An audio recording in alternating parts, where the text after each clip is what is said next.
Radial engines entered development before the Wright brothers made their first powered flight, when C.M. Manley created a liquid-cooled five-cylinder radial engine for Samuel Langley's aerodrome aircraft. At the time, they competed with rotary engines and inline water-cooled engines.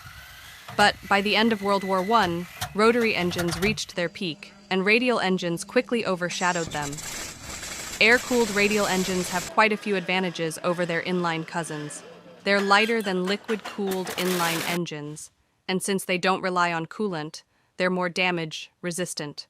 Radial engines are simpler, the crankshafts are shorter, and they need fewer crankshaft bearings.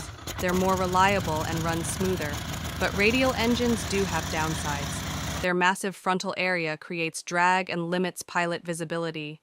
Radial engines need significant airflow to cool the cylinders, so engine placement on the aircraft is limited. It's nearly impossible to install a multi-valve valve train, so nearly all radial engines use a two-valve system, limiting power.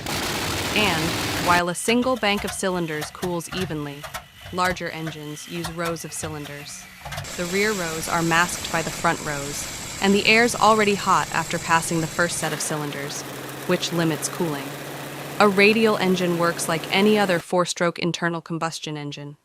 Each cylinder has an intake, compression, power, and exhaust stroke. They differ from inline and horizontally opposed engines in their firing order, and the way they connect to the crankshaft A.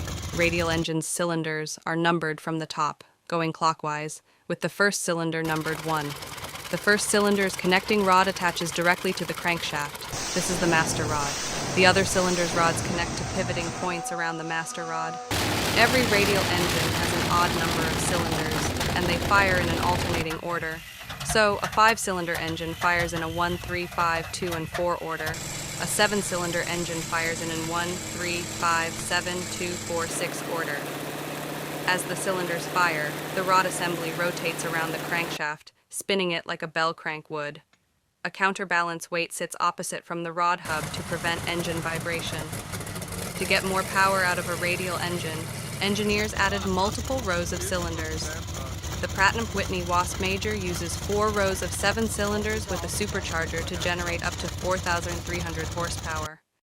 It powered many of the last piston-powered large aircraft, including the B-36 Peacemaker, which used 6 Wasp Majors and 4 turbojets, and the Martin Mars, B-36 Peacemaker.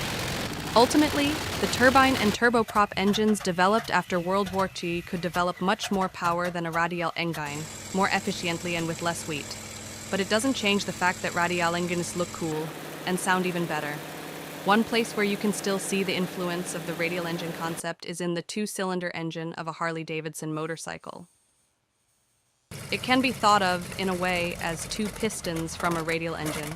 In a Harley, both pistons share a single connection point to the crankshaft, like in a radial engine.